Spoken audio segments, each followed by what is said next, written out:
Today I will be swapping out the automatic transmission fluid in this 2000 LW1. This is a 2.2 liter. It's got a GM style oil pan, which means there's no drain bolt. You have to drop the pan and it gets everywhere and really messy. GM, in their infinite wisdom, decided not to include a drain bolt. So I'll be getting on my big pan today. I have put cardboard down just to catch some drips. Not all of it is going to get in this pan. And I only have the front jacked up because I'm just going to be draining the fluid out. So I want it on kind of an decline, so that the fluid drains out a little bit better. Went up to my local auto parts store, and that's the part number DWFK292, and this looks like DriveWorks. You get what says it's an instruction kit, but it's just basically general procedures. And inside the kit you'll get an automatic transmission fluid pan gasket and a filter and a grommet, which goes on the filter like that. But I believe you're supposed to install this first and then slap this filter in there, and it goes basically like that.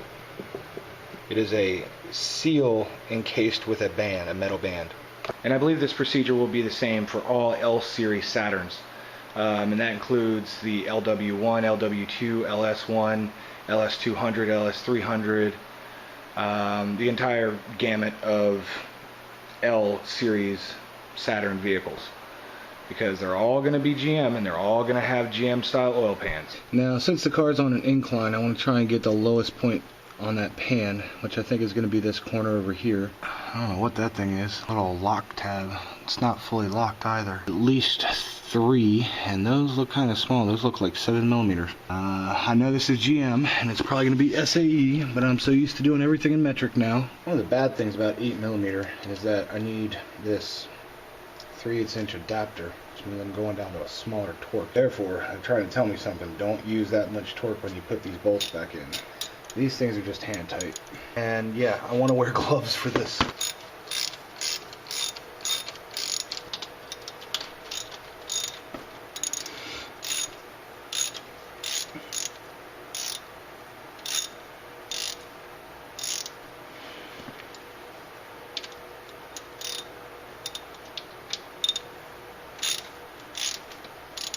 Oh, I'm starting to get some leakage.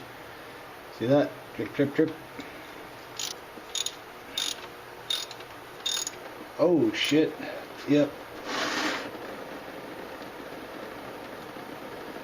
Alright, I'm just going to stop right there and let that drain as is. It's a transmission shower.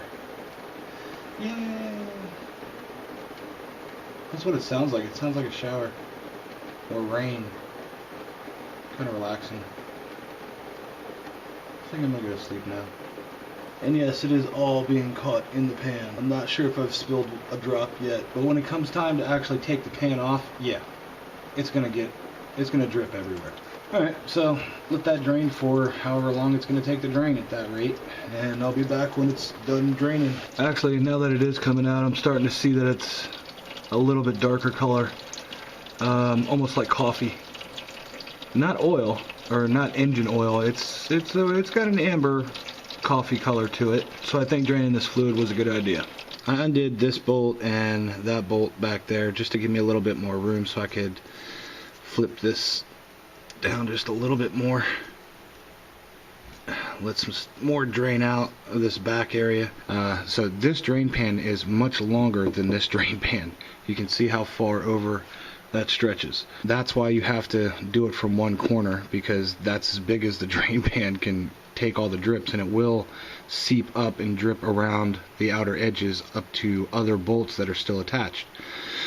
So that's why you have to do this procedure. And then once you get as much excess out as you can, then you go around and you unbolt all the rest of the bolts. Then you should be able to just kind of drop this pan. So what I think I'm going to do next is just take out one bolt at a time, pull this back down lower and lower, another bolt even lower, and just keep doing that method until the whole thing comes out. And that, because I don't want to make a mess. I mean, that's my biggest issue here, is I just don't want to make a mess. Yes, I have cardboard, I have a drain pan, but still I hate messing up my garage floor. No leaks, no drips allowed.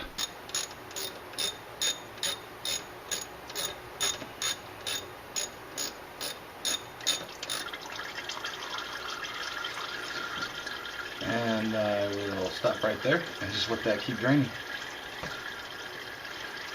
And that's why I'm doing them one at a time. That potentially could have been a big mess.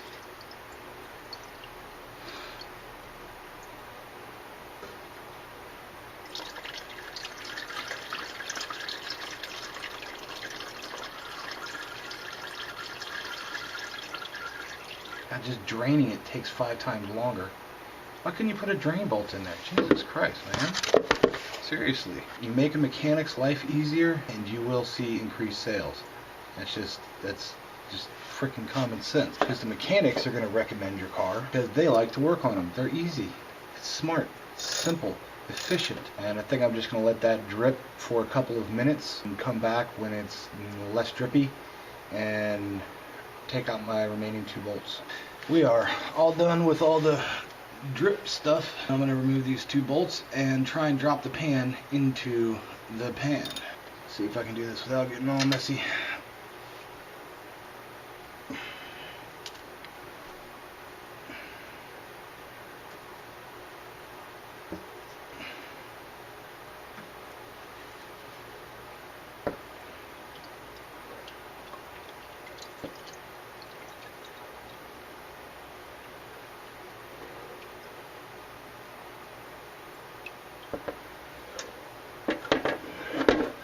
Yeah, I'm just going to set that in there. Now I have to take out the filter. I believe this is supposed to just snap right out. This is where the round connection seal is. So I think I'm just going to try and pop this off.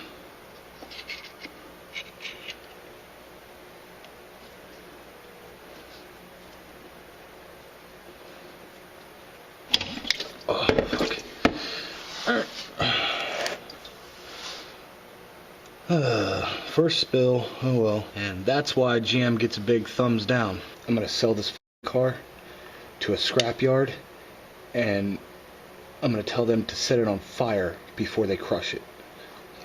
I hate this drain pan shit. Can't you give me a drain bolt? If this seal is good, just leave it in place. Don't mess with it. Don't try and pry it out because you'll mess up the rubber seal. If the seal is good how it is, just leave it alone. But if that's too late and you have to go at getting the seal out, smack it with a hammer and a screwdriver. So that's what I plan on doing, to try and get this sucker out.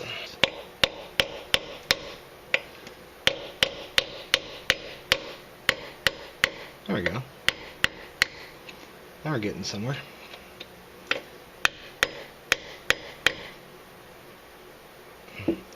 And I am messing up my surface. Son of a bitch.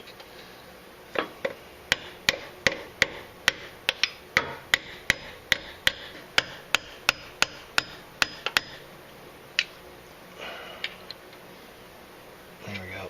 Try and drop this in the pan.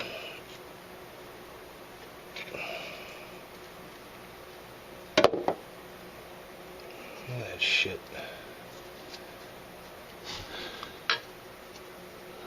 Okay, gonna bring everything, including you, over to the bench. Alright, we got our pan and filter.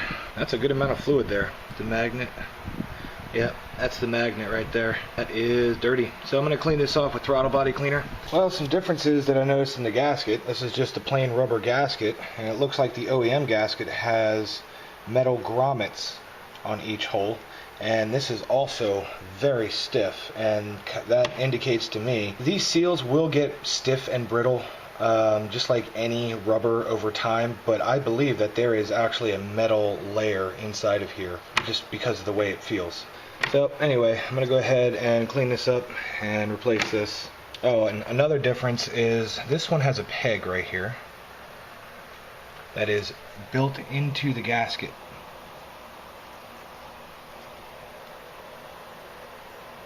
And the replacement does not have that. I don't know how much of a difference that's going to make, but we'll find out.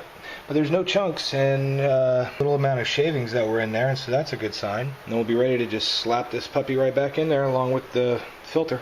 Now we have the old seal out. We'll go ahead and put the new one in.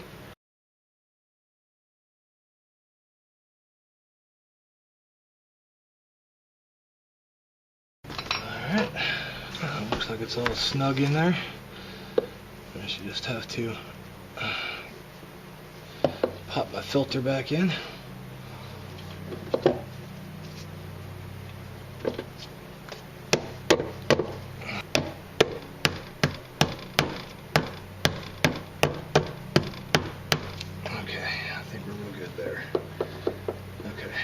guess I should get some towels and wipe off some of this excess that's dripping.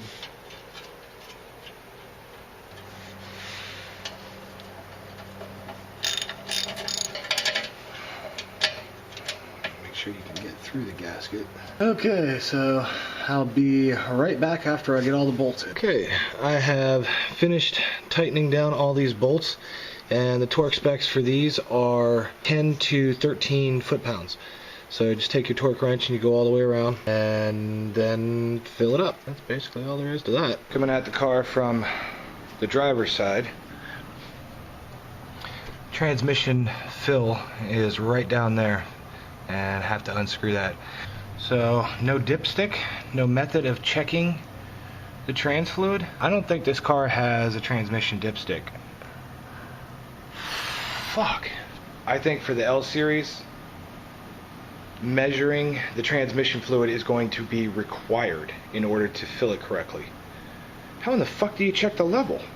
There is no dipstick on here, and there is no way for me to check the fluid level other than a fluid leveling port, which is right above the top left corner of the transmission drain pan on the passenger side of the differential, and it is that little drain bolt right there. That is a fluid leveling port. Unfortunately, Saturn's directions say you have to jack up all 4 tires of the car level, run the car through every gear, and that's so that all the fluid will run through the torque converter, and then once the car warms up, then you're supposed to undo that, and it will be very hot. It will probably scald you. It will burn you. It is very dangerous. It is not recommended that the DIYer attempt this. This is only recommended for professional servicing. I am very hesitant to do this because, one, I'm actually going to try and do it on level ground. Because the engine mounts in this vehicle are not so good, the car lurches a little bit when you take it in and out of park. So there is a chance that it'll come off my jack stands just from the shift shock, which is one of the reasons why I'm trying to replace this in the first place. So it is very dangerous. Well, it says has to be at least 90 degrees Fahrenheit, which is the ambient temperature here. But my guess is it could get up to 200 degrees Fahrenheit, and that will burn the shit out of you. That's like putting your arm on a hot stove, even if it's only for, a fraction of a second, but the difference being it is fluid. If that coats your arm with 200 degree fluid, it might as well be hydrochloric acid. It will chew right through your skin, and you will be scarred for life. This is not for the faint of heart. This is not for the DIYer, and therefore I will not tape how to do the rest of the procedure. The only reason that I'm able to do this because I have a fair amount of experience now where I'm comfortable, where I can at least try and attempt this in a safe manner. I do not recommend this at all. I don't like this. I don't like this entire system. This entire system was designed for profitability for GM techs and GM service centers, which is probably one of the reasons why I really fucking hate them right now. They were going to charge my mom $300 to do this service, and it only costs $50 worth of ATF, or automatic transmission fluid. It's quite a bit of savings for, a grandma. That's a huge difference. I understand that GM is a company and they need to make money, but this kind of thing to me is obvious and unforgivable, and I will never buy a GM for the rest of my life because of this.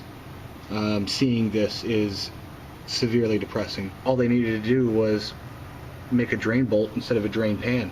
Or hey, you can have a drain pan and a drain bolt. Not that hard. You've cast an entire engine. I think you can cast in a drain bolt. So they do this on purpose. Not only do they not make me happy about it, but they've just made it extremely dangerous for me. Not too happy with GM about this. Just for reference, you can see how far underneath the car. Okay, here's the beginning of the car, the front bumper. I cannot reach my hand in that far. It is It's up in that area right there. So my arm is not going to be able to reach far enough into there in order to get a ratchet on it so that it spits the fluid out. Not only that, I can't even get my drain pan under here with the car dropped, which is probably why they recommend doing it with the car in the air. And I'm just not comfortable with that because of the harsh shifts. I mean, you take the thing out of park and it wants to lurch forward. So if it lurches off my jack stands, GM did this to me and you on purpose. Okay, I have the transmission fill cap removed and cleaned up. It's actually red, not black. And we're going to fill that with automatic transmission fluid. Alright, I'm going to be using Valvoline Max Life. I don't really have a preference, as long as it says Dex Merc, and you should be okay. To put in about 1.2 gallons or 6-something quarts. God, this stuff smells. It smells like old cooking fat. It just smells nasty. That's 1 US gallon, 3.78 liters, or 4 quarts. So I'm going to expect to add 2 more quarts. Well, I got so pissed off during the process of changing out that oil pan that I stopped filming. It's been a couple days and I've thought about it, and I'm not going to show the process. And here's the reason why. If you are going to attempt this, you should know what you're doing. If you don't know what you're doing, do not attempt this. And that is the reason why there are no videos on YouTube for changing out the L-Series oil pan. I believe that it's for a reason, and it's because the DIYer should not even attempt it. It is a very dangerous process. Jack the vehicle up on level ground, run the transmission, run through all the gears in the transmission while the tires are spinning so that the torque converter will get rid of all the fluid inside the torque converter and change out the fluid. And while it heats up, it has to be at running temperature. And then you take out the fill plug, the leveling port on the transmission. And as you're changing through those gears and as the engine heats up, then it will, only then will it start spurting out excess fluid. I probably put about 2 gallons of ATF in there, and only after the car warmed up and I put it in drive and then reverse and cycle through all the gears would it actually start spurting out. And it probably spurted out about half a gallon of ATF. And it would not do that prior to me actually running through the gears and having it warmed up and on level ground. So it's a very dangerous process that I do not recommend, and that's why I did not finish that video. And I'm sorry if you really wanted that information. I'm just not comfortable enough giving out that kind of information. Apparently to some, I have absolutely no idea what I'm doing, and if I have no idea what I'm doing, apparently, supposedly, then I shouldn't be showing you how to do it, because I'm not a mechanic and I don't feel comfortable handing out that kind of information to the general public. I'm sorry, that's just the way it is. Take your car to a GM mechanic if that's the case. That's all I have to say about that. I'm sorry if that's disappointed you in some way, but that's just where I'm going to end this video.